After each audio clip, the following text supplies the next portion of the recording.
जय भीम जय संविधान. मित्रांनो, आजच्या व्हिडिओमध्ये आपण बघणार आहोत की डॉक्टर बाबासाहेब आंबेडकर लेखन आणि भाषणे खंड 18वा भाग 1 मधील त्यांचं चौथं भाषण. तर मित्रांनो, या भाषणाचं टायटल आहे समाज जीवनात निरपेक्ष कर्तव्य बुद्धीने झटले पाहिजे. बार्शी जिल्हा सोलापूर येथे भरलेल्या मुंबई प्रांतिक बहिष्कृत परिषदेत मे 1924 मध्ये डॉक्टर आंबेडकरांनी हे भाषण केलेलं आहे. ते आपल्या भाषणात म्हणतात, धन्य आहे की अस्पृश्यतेने आम्हास गुलाम म्हणून लेखले नाही, नाहीतर किराण्या वस्तूप्रमाणे अथवा गुराढोराप्रमाणे आमचा बाजार झाला असता. अशा प्रकारच्या गुलामगिरीत आम्ही सापडलो नाही याबद्दल कोणी समाधान मानून घेऊ नये, कारण अशा प्रकारची आमची गुलामगिरी असती तर त्यातून आमची सुटका लवकर झाली असती. प्राचीन काळातील रोम, ग्रीस इत्यादी राष्ट्रात दास्यत्वाचा म्हणजेच गुलामगिरीचा शिरस्ता असे. अनेक कारणामुळे त्या देशातील लोकांना गुलाम बनण्याची पाळी येत असे व एकदा मनुष्य गुलामांच्या यादीत दाखल झाला म्हणजे जड वस्तूप्रमाणे त्याची स्थिती होऊन तो सर्व प्रजाजनांच्या हक्कास वंचित होत असे. हिंदुस्थानातील अस्पृश्य लोक रोमन लोकांच्या गुलामाप्रमाणे जड वस्तूच्या स्थितीला पोचले नाहीत. या दृष्टीने पाहता हिंदुस्थानातील अस्पृश्यता रोमन व ग्रीक लोकातील गुलामगिरीपेक्षा बरी असे कोणी म्हणतील व एका दृष्टीने ते खरेही आहे. पण दुसऱ्या दृष्टीने पाहता अस्पृश्यता ही गुलामगिरीपेक्षाही अत्यंत वाईट अशी स्थिती आहे. गुलाम लोक गुलामगिरीतून मुक्त होऊन स्वतंत्र प्रजाजनांच्या स्थितीला जाऊन पोचल्याची साक्ष सारा रोमचा इतिहास देत आहे. पण हिंदुस्थान देशाच्या इतिहासात अस्पृश्यांचा स्पृश्य झाल्याचा एकही दाखला या ठिकाणी सापडत नाही. रोमन लोकातील गुलामगिरी ही कालिक स्थिती असे व त्यातून सुटका होण्यास अनेक मार्ग मोकळे असत. त्याच्या उलट अस्पृश्यता ही त्रिकालबाधित अशी स्थिती आहे व त्यापासून सुटका होण्यास कोणताच मार्ग नाही. जन्मता जो अस्पृश्य तो मरेपर्यंत अस्पृश्य असा करडा नियम असल्यामुळे शतकेच्या शतके लोटली तरी पण अस्पृश्य समाज अस्पृश्यच राहिला आहे. याशिवाय इतर बाबतीतही हिंदुस्थानातील अस्पृश्यता रोमन लोकातील गुलामगिरीपेक्षा वाईट असेच म्हणावे लागते. रोमनमधील गुलामांच्या उन्नतीच्या आड जितकी त्यांची गुलामगिरी येत असे त्यांच्या अनेक पटीने आमच्या आड आमची अस्पृश्यता येत आहे असे म्हणण्यास मुळीच हरकत नाही. हे घाणेरडे धंदे करतात, गुरे फाडतात, मोऱ्या नाले उपसतात, गलिच्छ वस्त्रे वापरतात, अभक्ष्य भक्ष्य खातात, नाना प्रकारच्या बिभत्स प्रकारच्या देवदेवतांची पूजा करतात. अशा प्रकारचे एक नव्हे दोन नव्हे 9 लक्ष आरोप आपल्यावरती करण्यात येतात. आरोप करणे अगदी सोपे आहे, पण त्या आरोपाला जबाबदार कोण आहे याचा आरोप करणारे तितका विचार करत नाही. मित्रांनो, बाबासाहेब पुढे म्हणतात, खरे म्हटले असता जे आरोप करतात त्यांच्यावरच त्यांची जबाबदारी पडते. मनुष्य समाजातील पिढ्या एकामागून एक मरून जातात, परंतु पुढची पिढी आपले सर्व संप्रदाय, चालीरीती, धर्मभावना इत्यादी सर्व संस्कृती आपल्या मागच्या पिढ्यापासून शिकून येते. जेणेकरून समाजातील घटक जरी लुप्तप्राय झाले तरी समाज हा अव्याहत चालू राहतोच. आजच्या हिंदू समाजात अशा प्रकारचे संघटन मुळीच होत नाही. आमच्यातील हे भूदेव, त्यांचा आमचा संबंध तर कधीच जवळून येत नाही, मग त्यांच्या चालीरीती आमच्यात याव्या कशा? उपनिषदातील तत्वे जर आमच्या कानी घालण्यास ते तयार नाहीत तर आमची मर्यायची पूजा कशी जाणार? वेद आम्ही ऐकू नये अशी जर त्यांची आज्ञा आहे तर आमच्या लावण्या सुटणार कशा? आम्हाला मुंज करून जानवे घालण्याचा त्यांनी निश्चय केला तर आम्ही शुचिभूत राहणार नाही काय? सारांश, आमच्यात वाईटाचा संचार झाला आहे असा जर आमच्यावर आरोप लावण्यात येत आहे तर आमचे उत्तर हे आहे की चांगल्याची शिकवणूक आम्हाला कोणी दिली? ब्राह्मणांच्या मुलात ब्राह्मणांच्या चालीरीती किंवा आमच्यातील ख्रिस्ती झालेल्या ख्रिस्ती लोकांच्या चालीरीती यांचा प्रादुर्भाव कसा होतो व ब्राह्मणांच्या चालीरीतीचा प्रादुर्भाव आम्हा अस्पृश्यात का होत नाही याचा बारकाईने विचार केला असता सहज कळून येण्यासारखे आहे की अशा प्रकारचा प्रादुर्भाव होण्यास उभय पक्षात जिव्हाळ्याचा निकट व अनोन्य संबंध असावा लागतो. अस्पृश्यतेमुळे हिंदू समाजातील वरिष्ठात तशा प्रकारचा संबंध येणे शक्य नाही, ज्यामुळे ज्या त्या समाजाच्या बऱ्या वाईट चालीरीती ज्या त्या समाजास चिकटून राहिल्या आहेत. रोमन लोकातील गुलामगिरीत अशा प्रकारच्या अस्पृश्यतेच्या छटा नसल्यामुळे वरिष्ठांच्या गुणगुणण्याचा पाठ त्यांच्या नित्य नजरेसमोर असे इतकेच नव्हे तर ते गिरवित असत. अस्पृश्यतेच्या पायी अशी वागणूक झाली असल्यामुळे हा कलंक धुवून जाईल याकडे आपल्यातील सर्व लोकांचे लक्ष लागून गेले आहे. यासाठी अनेक प्रकारचे उपाय सुचविले दिसतात. काही लोकांचे असे म्हणणे आहे की अस्पृश्य लोकांनी देशांतर करावे असे ऐकिवात आहे. ज्या दिवशी निराश्रित सहाय्यकारी मंडळाची स्थापना झाली त्या दिवशी एका वरिष्ठ वर्गातील गृहस्थाने अशी सूचना केली की हे अस्पृश्य लोक ही आपली पीडा दुसऱ्या कोण्या देशाला घेऊन का जात नाहीत. अशा प्रकारचे तिरस्कारयुक्त उपदेश करणारे गृहस्थ वरच्या वर्गात आज फारसे नाहीत ही समाधानाची गोष्ट आहे. परंतु केवळ आपल्या लोकांच्या हिताच्या दृष्टीने जर आपण पाहिले तर या देशांतराच्या सूचनेत पुष्कळ हित साठवलेले आहे असे म्हणण्यास हरकत नाही. चतकोर भाकरीच्या तुकड्यासाठी गावातील साऱ्या लहान थोरांच्या लाथा खाण्यापेक्षा Fiji, East Africa, New Guinea वगैरे देशात जाऊन नशीब काढणे केव्हाही हितावह होणार आहे. हिंदुस्थानातील लोकांस परदेशात गेले असता तेथील प्रजाजनांप्रमाणे समसमान हक्क प्राप्त होत नाहीत. ही मोठी दुर्दैवाची गोष्ट आहे. तरी पण माझी खात्री आहे की हिंदी म्हणून परदेशात जो त्रास होईल तो हिंदू म्हणून आपल्या स्वदेशात आपल्याला जो त्रास होतो त्याच्यापेक्षा केव्हाही जास्त होणार नाही. इतकेच नव्हे तर आपल्या देशात हिंदू धर्माच्या बंधनामुळे द्रव्यार्जनाचे मार्ग बंद आहेत ते सर्वस्वी खुले होऊन आपल्यातील लोकांची आर्थिक स्थिती सुधारेल यात मुळीच शंका नाही.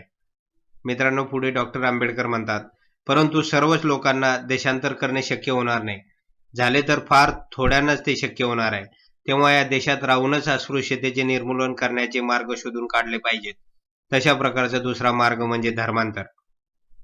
कोणत्याही धर्माकडे आपण जसे तात्विक तसेच व्यावहारिक दृष्ट्याही पाहिले पाहिजे. तात्विक दृष्ट्या हिंदू धर्म कोणत्याही धर्मास हार जाणार नाही असे माझे ठाम मत आहे. नव्हे, कोणत्याही धर्मातून तो श्रेष्ठ गणला जाईल. या हिंदू धर्मात सर्वाभूती एक आत्मा असे मूलतत्व आहे. या उदात्त तत्वाप्रमाणे जर समाज घटना झाली असती तर ज्याप्रमाणे दिवा घरच्यावर तेवढा उजेड करावा व परक्यावर अंधार पाडावा असे करीत नाही, किंवा ज्याप्रमाणे वृक्ष जो त्याचा उच्छेद करतो अथवा जो त्यास पाणी घालतो या उभयतास सारखीच सावली देतो, किंवा पाणी ज्याप्रमाणे गायीची तृष्णा हेरून वाघाला विष होऊन मारून टाकीत नाही, तशी हिंदूंची समबुद्धी असती तर. परंतु हिंदू समाजाचे व्यावहारिक स्वरूप किती किळसवाने झाले आहे. आचाराला व विचाराला कोठे मेळ आहे काय. जे लोक सर्वाभूती एक आत्मा आहे असे कंठशोष करून सांगतात त्याच लोकांनी मनुष्यासारख्या मनुष्याला अपवित्र व अस्पर्श लेखावे हे नवल नव्हे काय. पण याहूनही चीड येण्यासारखी जी दुसरी गोष्ट आहे ती ही की जे लोक हिंदू धर्मावर श्रद्धा ठेवत नाहीत त्यांना मात्र आमचे वरिष्ठ हिंदू समदृष्टीने लेखतात. ख्रिश्चन लोक अपवित्रही नाहीत व अस्पृश्यही नाहीत. वरिष्ठ हिंदूंना त्यांच्या स्पर्शाने विटाळ होत नाही व त्यांच्या हाताखाली राबण्यात कमीपणा वाटत नाही. तसेच एका दृष्टीने मुसलमान लोक हिंदूतील कोणत्याही अतिनीच वर्गापेक्षा विशेष अस्पृश्य व अपवित्र आहेत असे म्हणणेही भाग आहे. कारण कोणत्याही हिंदू गोवध करून त्या मांसावर उपजीविका करीत नाही. मुसलमानास व ख्रिश्चन लोकांस तसे करण्यास मात्र प्रत्यवाय नसून महार, मांग, धेड वगैरे हिंदूपेक्षा त्यांना पवित्र व स्पर्श मानण्यात येते. त्यांचा व वरिष्ठ हिंदूचा हर एक प्रकारचा बाह्य व्यवहार घडतो व त्यांची मुले एका शाळेत व एका वर्गात शिकतात. ते एका रस्त्याने जातात येतात, एका विहिरीवर पाणी भरतात व इतर बाबतीत समान वृत्तीने वागतात. परंतु ज्या आम्हास वैदिक धर्म शिरसावंद आमचा विचाराचार हिंदू त्यांचा ते तिरस्कार करतात. इतकेच नव्हे तर ते आम्हाला जनावरांपेक्षाही कमी लेखतात. ज्या धर्माची तत्वे इतकी उच्च पण त्याचा व्यवहार इतका नीच, त्या धर्मात राहून आमची उन्नती होईल की नाही असा प्रश्न साहजिकच उद्भवतो.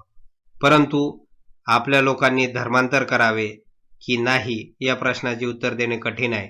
धर्म हा मनुष्यास आवश्यक आहे की नाही या वादग्रस्त प्रश्नात जाण्याची माझी इच्छा नाही.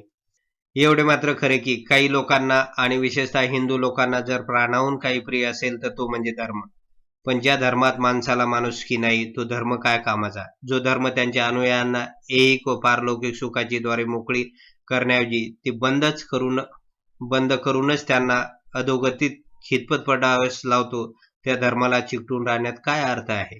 उलट धर्मांतर केल्याबरोबर जर तेच लोक आपली माणसात मोजदाद करून आपल्याला समानतेने वागवतात, तर धर्मांतर का करू नये हे मला कळत नाही. आज वैकोम येथील सत्याग्रहाचीच गोष्ट घ्या. ज्या रस्त्यावरून अस्पृश्य वर्गात जाण्याची मनाई आहे, त्या रस्त्यावरून ख्रिश्चन, मुसलमान व इतर अहिंदू जातीत जाण्यास मोकळीक आहे. या पक्षपाताचे कारण विचारले असता धडधडीचे असे सांगण्यात येते की अस्पृश्य हे हिंदू आहेत म्हणूनच त्यास या रस्त्यावरून जाण्याची मनाई आहे. असा जर हिंदूचा नियम आहे तर आपण आज धर्मत्याग व धर्मांतर करून आपली सुटका का करून घेऊ नये?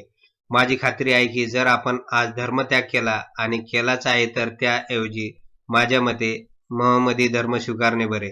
जे हिंदू लोक आपला तिरस्कार करतात तेच आपल्याला मान देतील. आपण आज आहोत तसे बहिष्कृत असण्याऐवजी एका मोठ्या समाजाचे अंग होऊन काळ न लागता आपण उन्नती करून घेऊ. देशांतर व धर्मांतर याविषयी नामांतर हा एक अस्पृश्यता निवारणार्थ नवीन उपाय सांगण्यात येत आहे. अलीकडे अस्पृश्यांनी आदी हिंदू म्हणून घ्यावे असे सुचवण्यात येत आहे. या बाबतीत मतभेद व्हायचे कारण आपणास कोणते नाम अधिक शोभते हे आहे. हा बराच अंशी हौसेचा प्रश्न आहे. तेव्हा हा प्रश्न वादविवादाने सोडविला जाईल असे काही सर्वस्वी म्हणता येणार नाही. असे जरी आहे तरी या नावाच्या प्रश्नात काही नाही असे म्हणून चालायचे नाही.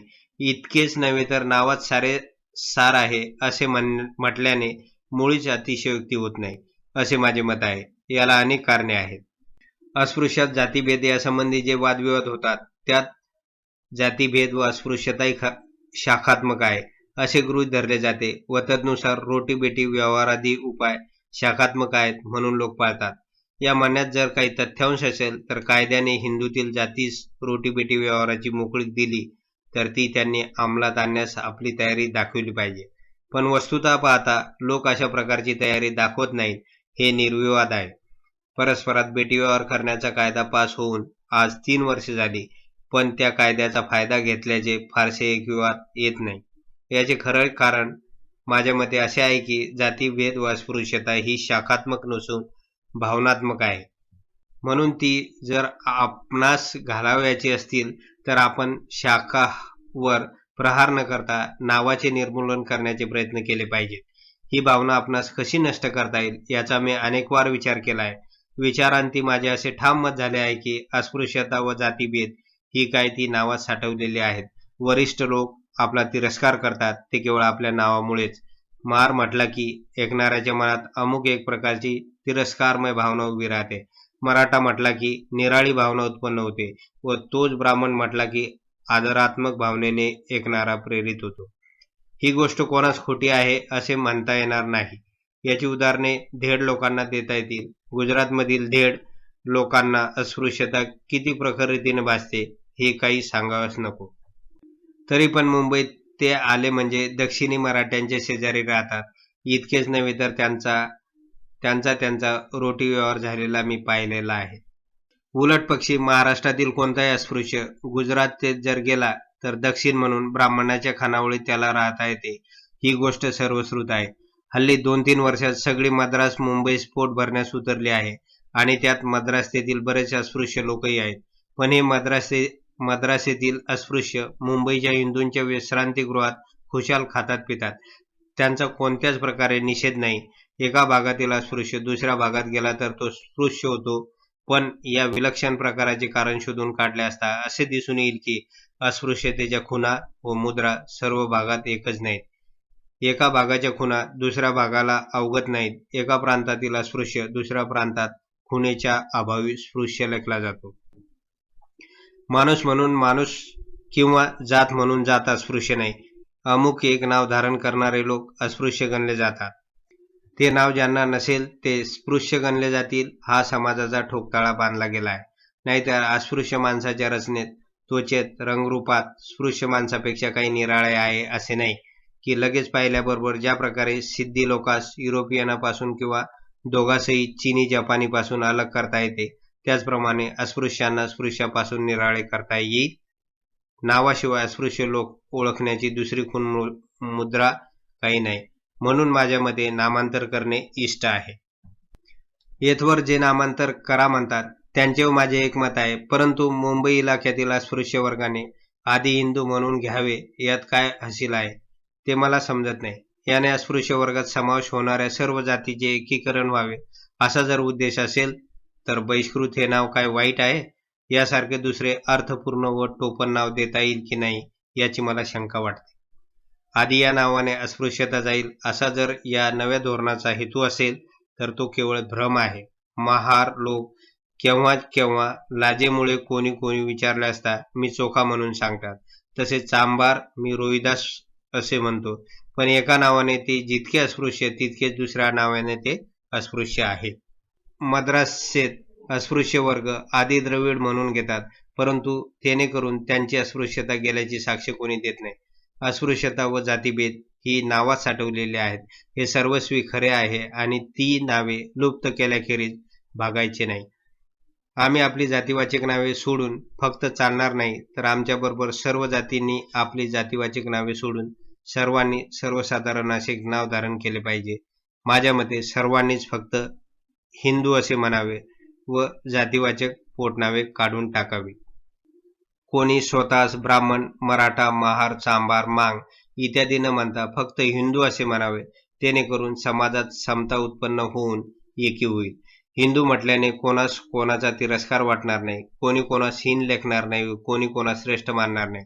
शिवाय व्यक्तीची परस्परातील सहानुभूती जातीवाचक न राहून आज समाजात अन्याय, बेकी, बेदिली नष्ट होऊन बिमोड होईल. आज मराठा असला तरच इतर मराठा त्याला आपली सहानुभूती दर्शवतो. तसेच ब्राह्मणाशिवाय सहानुभूती दाखवण्यास तयार होत नाही. परंतु जेथे सर्वच हिंदू तेथे सहानुभूतीच्या आड काहीच नाही.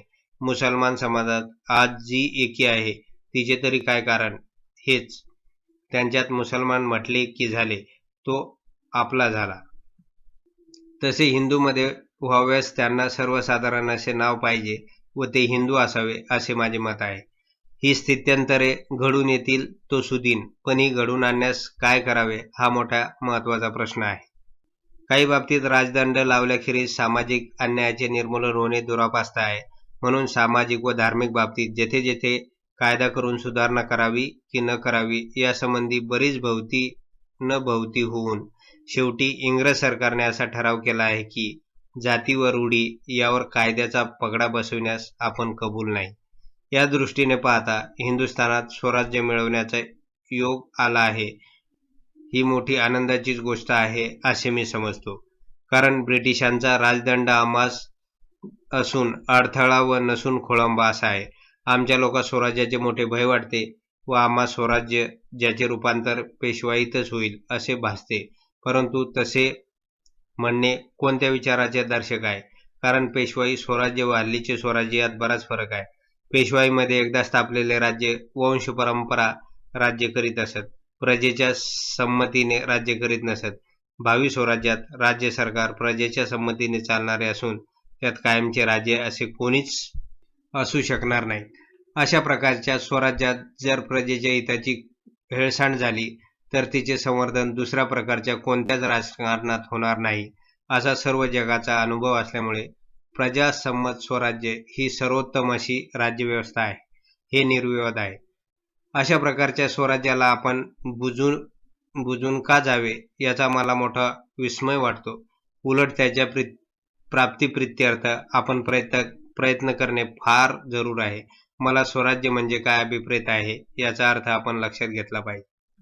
आज हिंदुस्थानात स्वराज्य संबंधाने जे वादविवाद होत आहेत त्यात मुख्यत्वे करून ब्रिटिश लोकांच्या हाती असलेली सत्ता क्रमाने काढावी की एकदम काढून घ्यावी याच प्रश्नावर सगळा भर दिला जातो. काढून घेतलेली सत्ता कोणाच्या संमतीने वापरण्यात यावी याचा कोणीच विचार करीत नाही. समजा प्रत्यक्ष आलेली सत्ता जर एकाच वर्गाच्या संमतीने अंमलात आणली गेली तर आज ब्रिटिश आमदानीत जी स्थिती आहे तिच्यापेक्षाही 10 पटीने वाईट होणार नाही कशावरून? यास्तव सत्तेच्या प्रश्न इतका किंबहुना तिच्याही पेक्षा जास्त महत्त्वाचा असा संमतीचा प्रश्न आहे. आणि ज्या अर्थी आमच्यातील स्वराज्यवाद्यांनी तो मुद्दा गौण म्हणून त्याकडे दुर्लक्ष केले आहे, त्या अर्थी त्यांना जन अपवादाची किती पर्वा आहे हे उघड आहे. आपण मात्र या प्रश्नाचा पिच्छा पुरविला पाहिजे, कारण स्वराज्य जर येणार तर त्यात आम्हास इतरांसमान अधिकार पाहिजे आणि तसा अधिकार प्राप्त होण्यास आपण मतदानाचा जो राजकीय हक्क तो प्राप्त करून घेतला पाहिजे. हल्ली मतदानाचा हक्क इतका संकुचित करण्यात आला आहे की साऱ्या हिंदुस्थानात शेकडा 2 लोक यासच तो प्राप्त झाला आहे असे मी समजतो. याने आपला दोपदरी फायदा होणार आहे. एकतर आज कायदे कौन्सिलतर्फे जी आपली हेळसांड होते ती होणे शक्य नाही. जे लोक आपण मत दिल्यामुळे निवडून येतील त्या लोकांना आपल्या हिताविषयी बेपर्वा राहून चालायचे नाही, कारण आपल्या हाती त्यांची लगाम राहणार आहे. मतदानाच्या हक्कापासून आपला एवढाच फायदा होणार आहे असे नाही, त्यापासून दुसरा एक महत्त्वाचा फायदा आहे व तो हा की या मतदानाच्या हक्कापासून वर्णाश्रम धर्मावर मोठाच घाला येणार आहे. राजकीय बाबतीत समान आश्रम झाल्यावर सामाजिक बाबतीत वर्णाश्रम धर्म राहणे शक्य नाही. आज राजकीय बाबतीत एक ब्राह्मण उमेदवार जर भंग्याजवळ मतांची भीक मागण्याची पाळी आली तर वर्णाश्रम धर्म राहिला कुठे? असा रंकाचा राव होण्याचा राजमार्ग आपण आधी अवलंबला पाहिजे. इंग्लंडातील मजुरांची तरी काही वर्षापूर्वी आपल्याप्रमाणेच हीन स्थिती होती. 1860 पर्यंत लिबरल लोक आपला उद्धार करतील अशा आशेने ते स्वस्थ बसले होते. परी जो दुसऱ्यावरी विसंबला त्याचा कार्यभाग बुडाला व जो प्राणपणाने कष्टात गेला तोची भला, याची जाणीव पटून त्यांनी आपला उद्धार आपणच करण्याचे ठरवले. या त्यांच्या कार्यात त्यांनी मतदानाच्या हक्कास प्रधानपद दिले होते व तो हक्क प्राप्त करून घेण्यास त्यांनी आपले सर्व शक्ती खर्च केली. अखेर त्यांचा जय होऊन आज ते राज्यारूढ झाले आहेत व आपल्या मनाप्रमाणे सामाजिक, राजकीय, आर्थिक सुधारणा घडवून आणत आहेत. याचे मूळ कारण म्हणजे त्यांना मतदानाचा हक्क विस्तृत प्रमाणात प्राप्त झाला आहे. हेच होय. आपण जर तशा तऱ्हेने प्रयत्न केला तर आपणासही आपली उन्नती करून घेता येईल. पण जे ध्येय आपण आपल्या पुढे ठेवतो त्या ध्येयाला आधारभूत असणारी तत्वे आपल्या प्रतिपक्षापुढे मांडून कार्यभाग होत नाही हे आपण विसरता कामा नये. कोणताही एखादा प्रसंग गुदरला म्हणजे ज्या लोकांवर तो प्रसंग गुदरतो ते लोक प्रथमतः तत्वावर वादविवाद करीत सुटतात. जो तो आम्ही माणसे नाहीत काय, कुत्री मांजरं आमच्यापेक्षा श्रेष्ठ काय आहेत, अशा प्रकारच्या तत्वाचा वादविवाद घालतात. यात खरोखरीच काही वावगे नाही, पण कित्येक लोकांना असे वाटते की तत्वाची माळ गोविली की आपला कार्यभाग झाला व आपण जिंकलो. पण हा भ्रम आहे. निव्वळ तत्वाची उभारणी करून चालत नाही, कारण तत्वाची उभारणी झाल्याबरोबर त्याचा परिणाम जगाच्या राहाटीवर आपोआप होत नाही. तो परिणाम घडवून आणावा लागतो. म्हणून परिणामाच्या दृष्टीने तत्वे मांडण्यापेक्षा ती अंमलात आणण्यास योग्य अशी संघटना तयार करणे त्याहीपेक्षा अगत्याचे आहे. जोपर्यंत संघटना तयार झाली नाही तोपर्यंत ज्या तत्वासाठी आपण झगडत आहोत ती तत्वे आपल्या प्रतिपक्षाला कबूल जरी असली तरी ती पुराणातली वांगी पुराणातच ठेवण्यात येतील व आपले म्हणणे अरण्यरुदनाप्रमाणे शुष्क ठरेल. ज्याप्रमाणे नशिबाचा गाडा हाकण्यास यत्नसारथी असावा, त्याचप्रमाणे तत्वाचा इष्ट परिणाम घडवून आणण्यास संघटनाही असावी लागते. यावरून पाहता मला असे वाटते, आपल्यात संघशक्ती उत्पन्न करण्यास आपणास एक सर्व अस्पृश्य जातीस व्यापक अशी संस्था असणे फार गरजेचे आहे. अशी संस्था उत्पन्न झाली पाहिजे. या संस्थेमार्फत आपली 2 कार्य होतील. एक, आपल्याला सार्वजनिक कामाला लागणारा पैसा गोळा होण्यास सुलभ होईल. दरिद्राचे मनोरथ उपजल्याबरोबरच लयात जातात अशी एक म्हण आहे व आमचा समाज गरीब असल्यामुळे आमच्या हातून हा कार्यभाग कसा होईल असा बहुतेकांना संदेह वाटतो. पण माझ्या मते ही म्हण फार तर व्यक्तिमात्रालाच लागू पडते, समाजाला नाही. थेंबे थेंबे तळे साचे अशी दुसरीही म्हण आपल्या ऐकिवात आलीच असेल. आपला समाज जरी गरीब आहे तरी तो संख्येने जबर आहे. आपल्यातील 24 लक्ष लोकांपैकी किमान 2 लाख माणसांनी जर दरवर्षी 8 आणे दिले तर दरवर्षी 1 लाख रुपयाचा फंड तयार होईल आणि अशा प्रकारे दरवर्षी 1 लाख रुपये जर जमा होत गेले तर आपली उन्नती होण्यास मुळीच अवधी लागणार नाही. मात्र याला एक मध्यवर्ती संस्था असणे जरुरी आहे. अशा जबाबदार संस्थेकडून कायम फंड गोळा करण्याचे काम होईल. इतकेच नव्हे तर आपले धोरण निश्चित करून ते लोकनिदर्शनास आणण्यास सोपे जाईल. आज आमची स्थिती अशी आहे की ज्याला म्हणून र ट फ करता येते त्याला आपण पुढारी आहोत असे वाटून आपले नाव पुढे यावे असे वाटते. इतकेच नव्हे तर कोणी संस्थेमार्फत काम करावयास तयार नसतात, कारण संस्थेत राहिल्याने त्यांचे नाव पुढे येत नाही. अशामुळे आमच्यात बाराबाईची नगरी होऊन गेली आहे व जो तो आपले नाव पुढे येण्यास काहीतरी प्रूफ नाचवित असतो.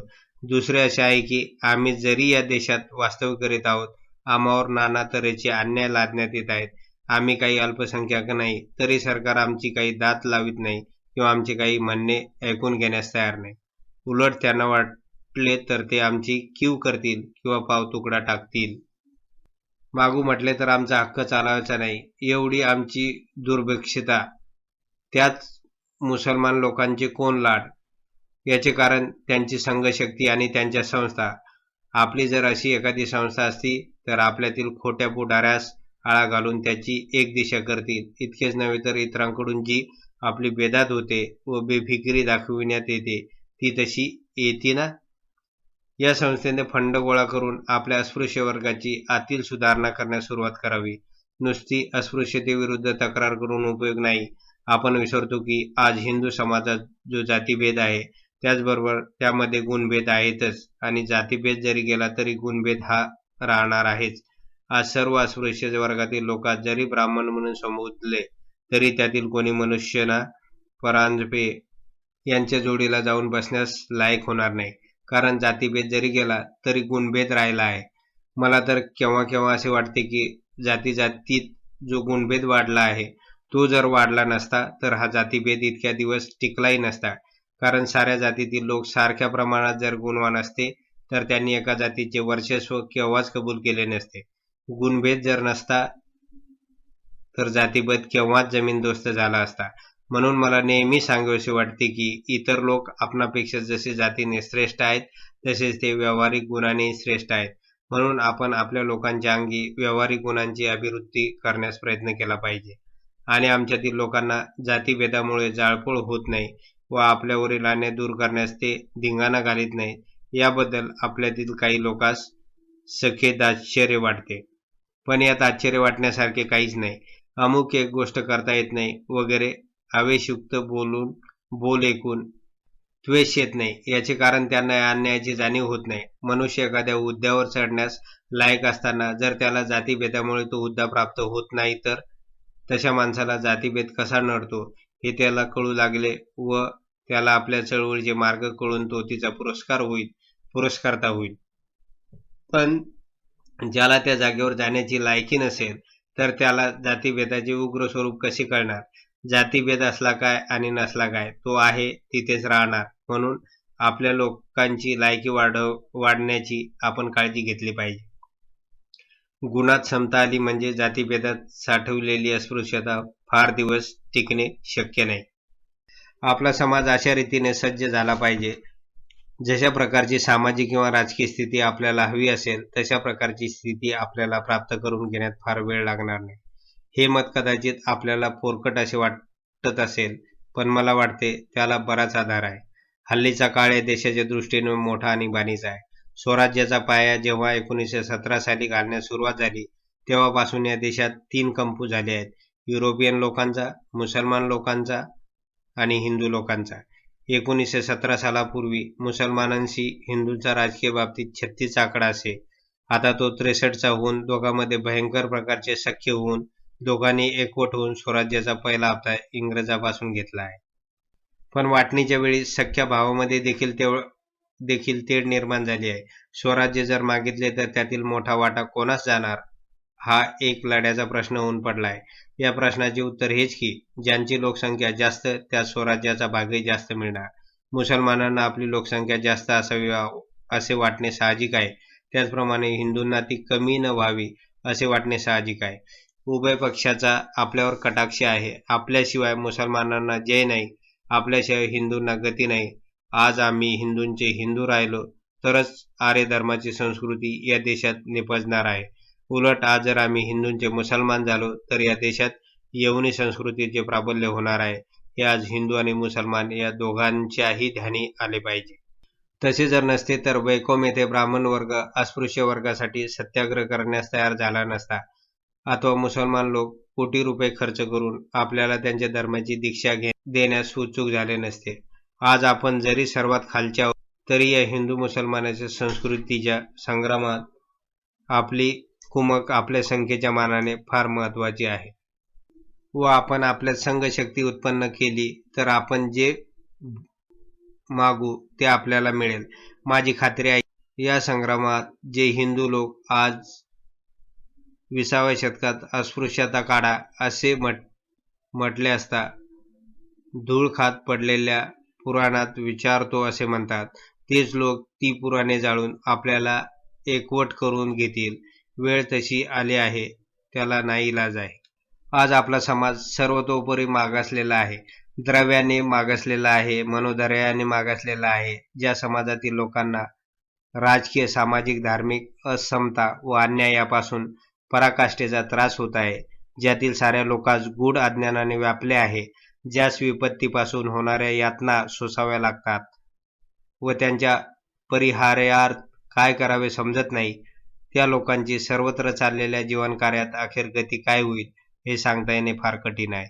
यासाठी आपल्यापैकी ज्यांना ही स्थिती स्पष्टपणे कळत असेल व ज्यांच्या मनात कर्तव्यबुद्धी व परोपकार बुद्धी पूर्णपणे जागृत झाली असेल, त्यांनी आपल्या समाजाच्या जीवनार्थ कलहात टिकाव लागण्यासाठी रात्रंदिवस निरपेक्ष बुद्धीने झटले पाहिजे. अशा प्रकारचे विचार समजले असून ते जर स्वस्थ राहतील तर त्यांच्या माथ्यावर आपल्या दडपून गेलेल्या बांधवास विपन्नावस्था आणल्याची आणि त्यांचा नाश केल्याची भयंकर जबाबदारी येणार. म्हणून सुशिक्षित बांधव हो, जर तुम्हास इतरांकडून व पुढील संततीकडून बरे म्हणून घ्यायचे असेल व तुमची आज जी स्थिती आहे ती दूर करून तुमच्या मुलांची व नातवंडांची स्थिती अधिक वाईट होऊ नये अशी तुम्हास वास्तविक इच्छा असेल, तर ज्या दुर्गतांनी व दुराचारांनी आपल्या लोकांच्या बुद्धीचा, कीर्तीचा व परिस्थितीचा घात घालविला आहे, त्यांचे यथाशक्ती निर्मूलन करणे हे आपले कर्तव्य आहे व ते आपण केले पाहिजे, हे सांगून मी आपले सर्वांची रजा घेतो.